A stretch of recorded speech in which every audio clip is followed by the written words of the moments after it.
Assalamualaikum warahmatullahi wabarakatuh. Salam budaya. Jumpa lagi dengan saya Kang Gondrong di channel Kang Gondrong TV.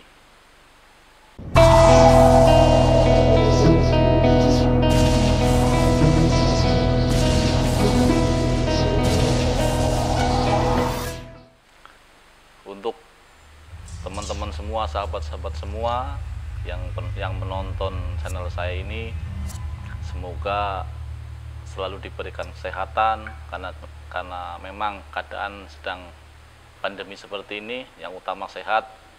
Semoga juga diberikan kelancaran segala urusannya, murah rezeki, dan apa yang menjadi keinginannya dikabulkan sama Allah Subhanahu wa taala.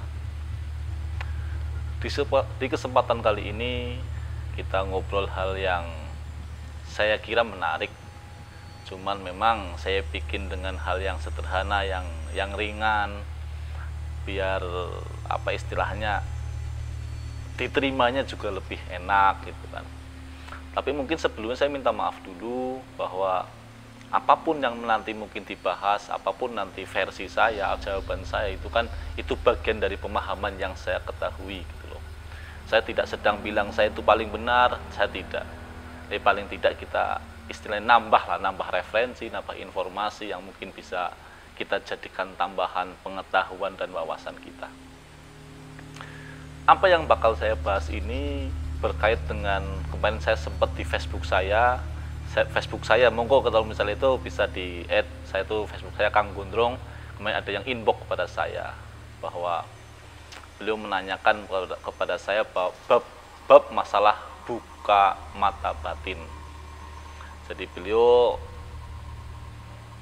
secara tidak ya langsung aja bahwa beliau tuh minta diajari buka mata batin kepada saya. Sebenarnya bab buka mata batin itu sering saya diskusikan, sering saya juga bikin status di Facebook saya dulu pernah. Terus ya beberapa kali juga dengan diskusi dengan teman-teman gitu sering saya sampaikan. Kalau pendapat saya, bab masalah buka mata batin ini itu ada hal-hal tertentu yang paling tidak itu menjadi pedoman buat teman-teman yang mungkin menghendaki keilmuan tersebut. Karena menurut pendapat saya, banyak hal yang tidak sesuai dengan apa yang Anda semua pikir. Seringkali kita terjebak dalam suatu bahasa iklan, bahasa yang menarik, bahasa oknum-oknum teman-teman paranormal, praktisi dan sebagainya yang menggunakan bahasa buka mata batin ini, dan itu terlihat menarik gitu. Tanpa mau masuk, tanpa mau istilahnya kita cari tahu lebih dalam apa sih buka mata batin. Banyak sekali sebenarnya pertanyaan-pertanyaan yang mungkin bisa menjadi pedoman dulu. Sederhananya seperti ini. Buka mata batin. Apa sih yang dibuka? Apa benar dibuka? Dengan apa dibuka? Oleh siapa dibuka? Dan apakah setelah nanti konon katanya itu setelah dibuka benar-benar terbuka? Banyak sekali pertanyaan. Mungkin ada lagi pertanyaan. Maka mata batin itu di mana sih letaknya? Dan apa benar-benar setelah dibuka memang terbuka? Jadi banyak, termasuk mungkin pertanyaan yang lain, contoh kayak apa sih manfaatnya? Nah ini, berbicara manfaatnya ini yang sering membuat orang tergiur ataupun apa ya istilahnya tergoda, tertarik untuk mempelajarinya. Buka mata batin kan cenderungnya orang-orang ataupun teman-teman yang pengen mempelajarinya kan identik dengan makhluk gaib itu kan. Jadi buka mata batin agar bisa melihat makhluk gaib. Kan seperti itu orientasinya. Nah, mungkin hal ini yang perlu diluruskan. Gitu. Nah, untuk menjawab pertanyaan dari teman yang sempat inbox ke saya tentang ilmu mata batin ini, dan tadi yang penjelasan yang sudah sedikit saya buka, Jadi seperti ini. Kita pertama kali sebelum kita memang masuk ke ranah mempelajari ilmu mata batin, itu paling tidak kita mempelajari dulu. Yaitu seperti yang tadi saya sampaikan, apa benar dibuka. Apa benar dibuka, terus apa sih fungsi mata batin dan sebagainya. Kita mempelajari itu dulu. Jadi seperti ini. Tolong teman-teman semua itu pahami bahwa kita tuh punya suatu inti itu ada di hati kita. Dan batin itu ada di dalam hati kita. Jadi batin itu intinya hati gitu loh. Jadi kalau misalnya memang kita kepengen batin kita terbuka, berarti kita memang harus memang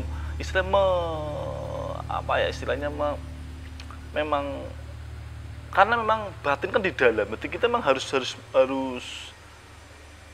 istilah di, kalau pendapat saya itu bukan dibuka, tapi sebenarnya dibersihkan sebenarnya.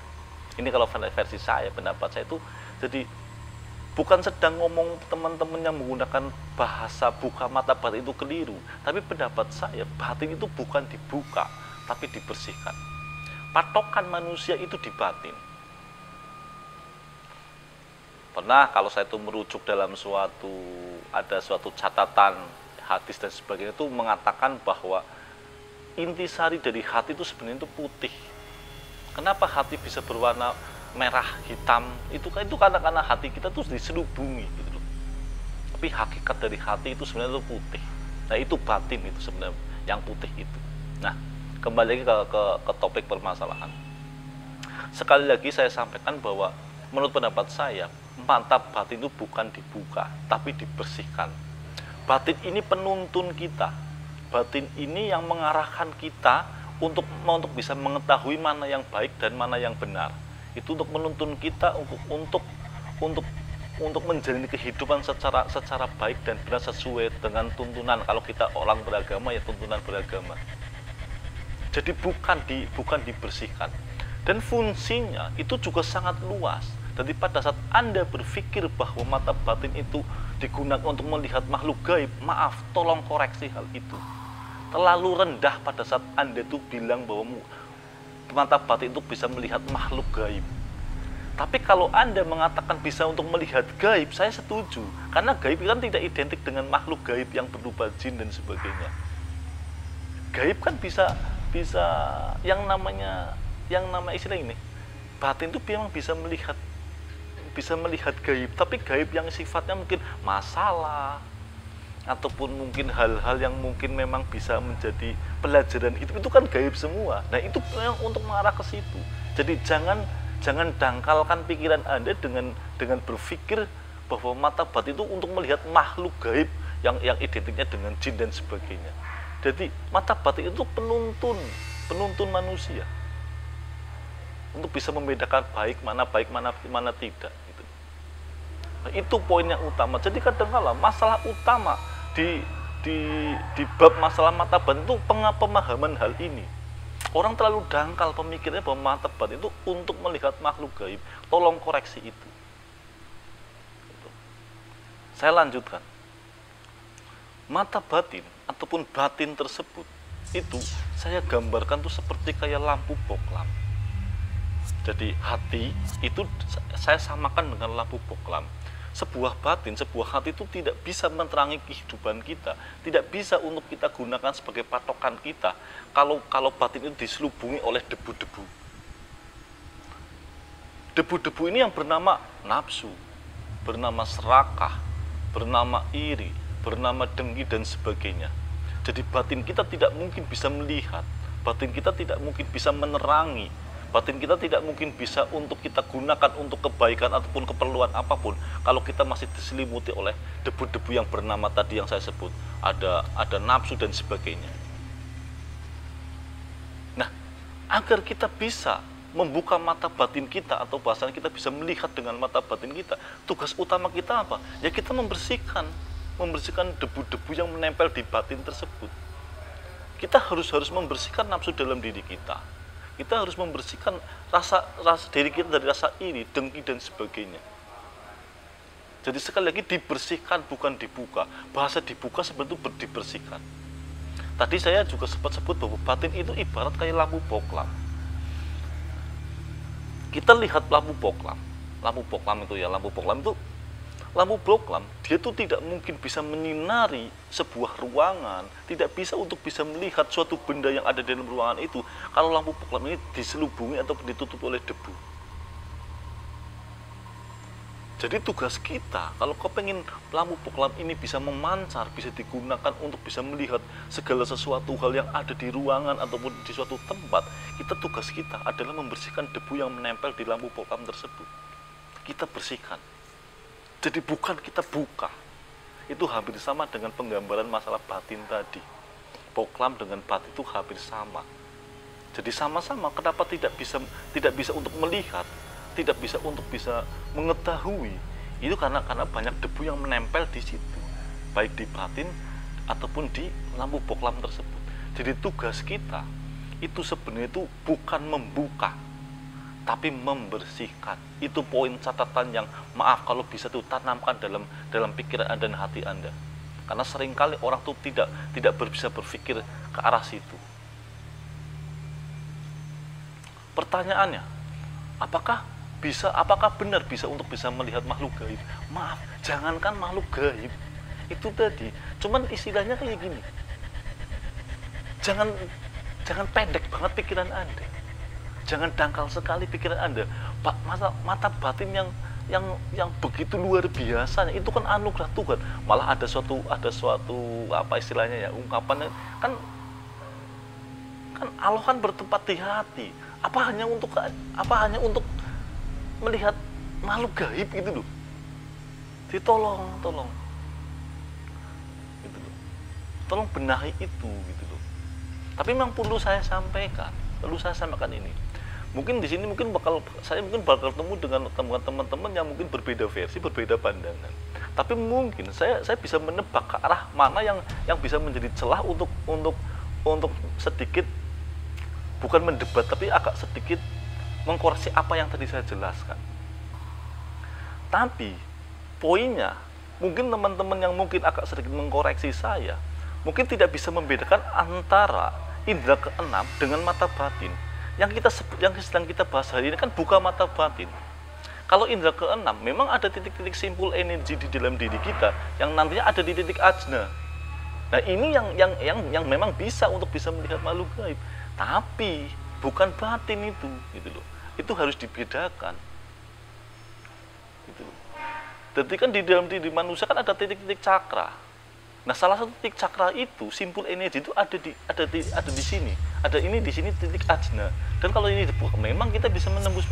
Tapi kan pertanyaan yang masuk saya dan banyak orang yang tertarik kan buka mata batin. Berarti kita sedang membahas batin yang ada di hati. Jadi kalau misalnya muka mata batin digunakan untuk melihat makhluk gaib, sangat dangkal. Tapi kalau berbicara titik ajna untuk bisa melihat makhluk gaib, saya masih oke gitu loh. Dipahami gitu, pembedanya gitu loh. Jadi karena kita sedang membahas masalah mata batin. Nah, bisa nggak misalnya mata batin buat melihat makhluk gaib? Bisa, tapi tidak seperti apa yang Anda bayangkan. Itu lebih luas, itu malah strata paling rendah, fungsi paling rendah. Mata batin itu memang digunakan untuk bisa mengayomi kita hidup gitu loh. Seperti itu. Nah, mungkin pertanyaan yang terakhir, mungkin bertanya bahwa bagaimana cara untuk membuka ataupun membersihkan mata batin tersebut. Tadi sudah saya sebutkan bahwa yang menutupi mata batin, yang menutupi kayak poklam itu debu. Tugas kita membersihkan itu. Tata caranya sebenarnya itu apapun lelaku kita, yang intinya kita untuk membersihkan diri itu bisa. Kalau Anda memakai lelaku kayak sering puasa dan sebagainya, itu bisa. Anda sering ibadah itu bisa, tapi utama Anda juga harus sesuaikan dengan tindakan Anda, tindakan nyata Anda. Bagaimana Anda bisa bersikap, bertindak, berucap yang benar, itu sudah bagian dari rangkaian dari ritual atau perilaku buka mata batin.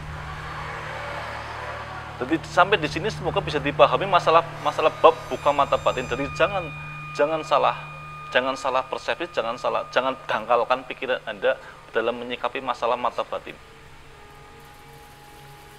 Dan satu hal lagi, berbicara mata batin bukan titik cakra ajna. Itu berbicara mata batin tidak ada satupun yang instan. Karena memang yang kita tuju itu batin, tidak mungkin ada yang instan. Jadi jangan tergiur dengan penawaran teman-teman praktisi, oknum praktisi yang mungkin menawarkan buka mata batin 5 menit, buka mata batin cuman hanya minum kapsul. Jangan terpedaya dengan itu. Mata batin itu sebuah proses, karena kita membersihkan diri kita, membersihkan hati kita.